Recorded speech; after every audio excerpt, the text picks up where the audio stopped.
She's already got Johnson on the fence. That was man, what a knee to the body knees, that was. two big knees up the middle. She's trying to frame out, keep Santos off of her. Santos in on the waist and a nice body lock. Dakota Ditcheva finally faced real power, and what happened next shocked the fight world. Taila Santos came in as the UFC-tested powerhouse, ready to break her. Instead, she got picked apart piece by piece. By the final bell, Britain had a new MMA queen, $1 million richer, and real power was lying in ruins.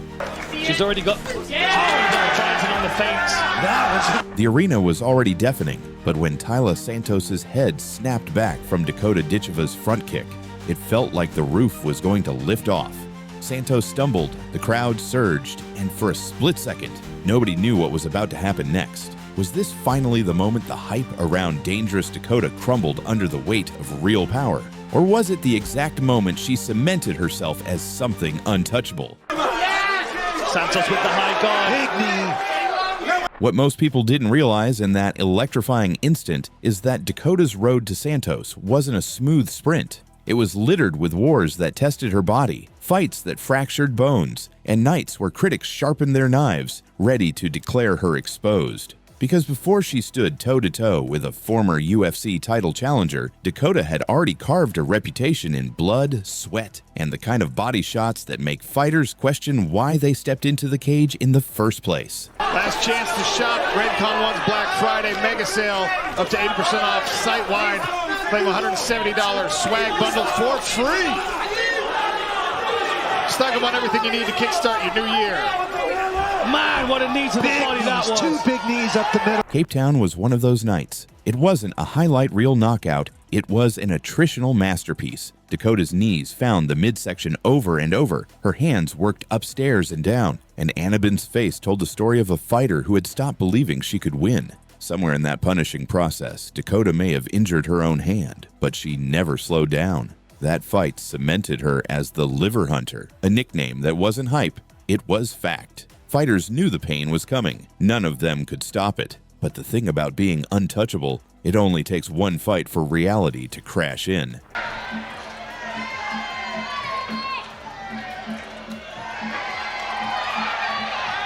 It's definitely a fight everyone's been looking forward to, that's for sure. Amy Perry wasn't just another name on the schedule. She was the WBC Muay Thai International Flyweight Champion, riding a 9-fight win streak. Built like a Scottish freight train, and with the kind of raw physical strength that could drag a fight into her world. And for the first 3 rounds, that's exactly what she did. Perry dumped Dakota to the canvas again and again, bullied her in the clinch, and muscled her around in ways nobody had seen before. Dakota wasn't dictating anymore, she was surviving. Each time she tried to set her feet, Perry was there, shoving her into the fence, making her carry the weight, suffocating her rhythm. Then came round 4, and something shifted. Dakota, battered and behind on the scorecards, started firing big right hands, catching Perry clean. The crowd felt it. The tide was turning. It wasn't enough to flip the result, but it was enough to remind everyone why Dakota had been feared in the first place. And the judges have reached a majority decision in favor of your winner. In the red corner, Amy It's a great performance. It was so close. And your appreciation, please, for Dakota Ditcheva. That was amazing. When the final horn sounded, the decision went to Perry. It was the first undeniable proof that even the most dangerous predator could be dragged into deep water and drowned by pure physicality. And for those watching closely, it was the first real crack in the armor. That loss hung over every step she took toward the Santos fight. Because Taila wasn't just a strong fighter, she was a proven powerhouse who had stood across from the best in the UFC and gone the distance. And everyone wondered, if Perry could bully Dakota for 3 rounds, what would happen against someone with Santos's resume and strength? The answer? Well, that's what the world found out the moment that front kick landed and Santos' legs betrayed her. She weighed in at 124 1/4 pounds. She stands undefeated with 3 victories with 3 victories coming by way of stoppage. Fighting Catherine Karinas wasn't just another name on the bout sheet. She was the kind of fighter you circle in red ink and brace yourself for. Undefeated. 3 straight brutal finishes. The type of opponent everyone swore you couldn't bully. If Dakota had any lingering doubts after the Amy Perry loss, this was where they'd come crashing to the surface. And the build-up. Oh, it was delicious. The whispers from fight analysts, the "this is the one who'll humble her" chatter in gyms, and a small army of critics just itching to see the dangerous label peeled right off Dakota's name. Dakota Ditcheva. But the Dakota who stepped into that cage wasn't the same one who got tossed around in Scotland. No, this was a recalibrated predator. All controlled aggression, sharp distance management, and surgical counters. No wasted movement, no reckless charges, just coiled precision, like a snake that already knew when and where the strike would land. Now Orthodox will see her switch back and forth throughout this fight.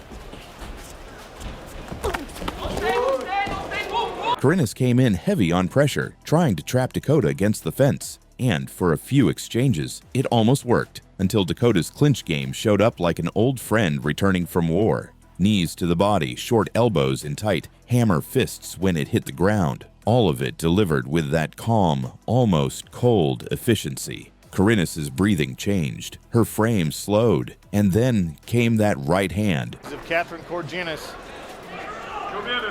Nice long levers on Ditcheva. She uses them great. That teep is awesome to keep like a jab. And even on the ground, she stays postured and uses those long arms and long legs to her advantage.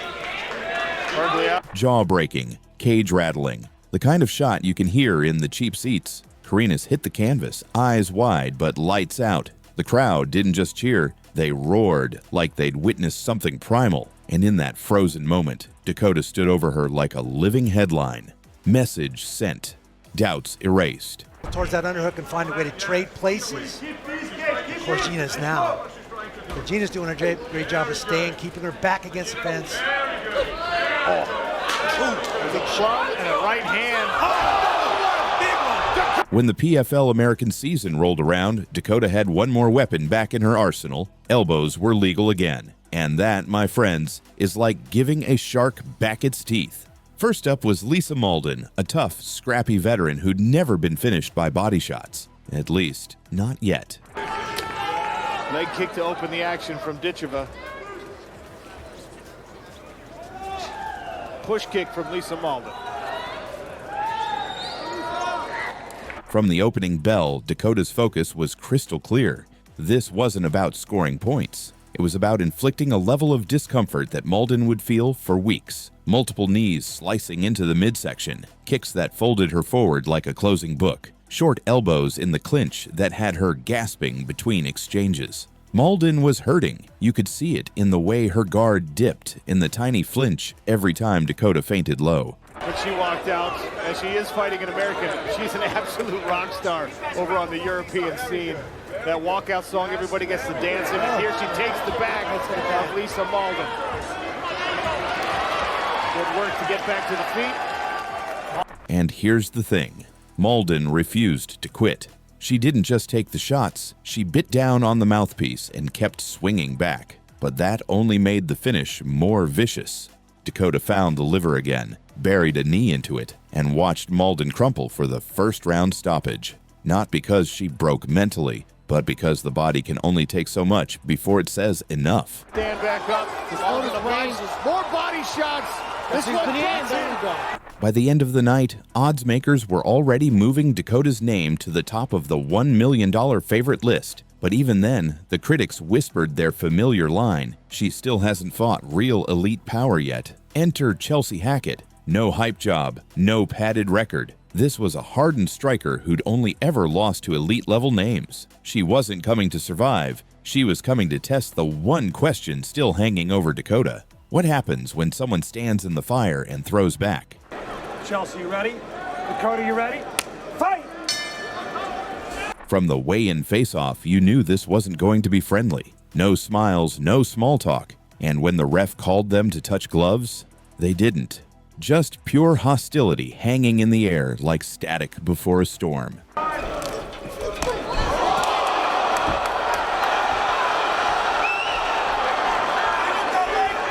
Then the bell rang, and whatever tension there was, Dakota sliced through it in seconds. A crisp right hand landed flush and dropped Hackett instantly. No time to breathe, no time to reset. Dakota pounced, and what followed could only be described as a Gordon Ramsay liver recipe in real time. Precise, repeated shots to the body that stripped Hackett's will to continue.